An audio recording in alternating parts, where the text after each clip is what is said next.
Hi, Checkout.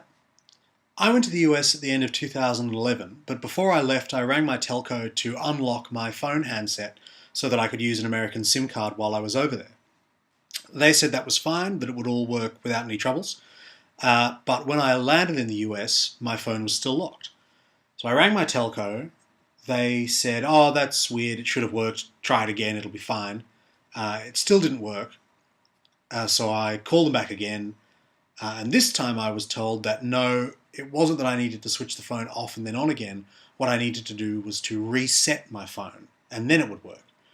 So I took a day out of my holiday to find an Apple store in Los Angeles, had my phone reset to the factory settings, and then restored from a backup that I had online somewhere. But that still didn't work. So then I called my telco again, and I was quite cross by this point and said, "Look, this is ridiculous. I've done everything you've asked of me, and every time the problem seems to have been on your end.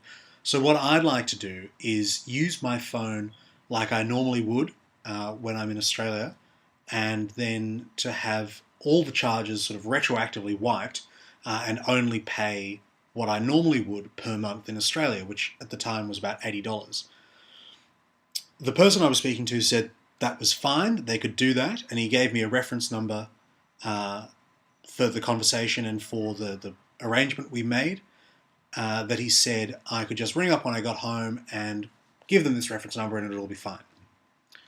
So I went away, spent 2 months traveling around the US using my phone as I normally would, Facebook, Twitter, Foursquare, Lonely Planet travel guides, that sort of thing, the occasional phone call to let my mum know I was okay, a couple of hotel bookings, that sort of stuff. Nothing particularly out of the ordinary. But when I got home, I came home to a $25,000 phone bill. So I called my telco and explained what had happened and gave them my reference number.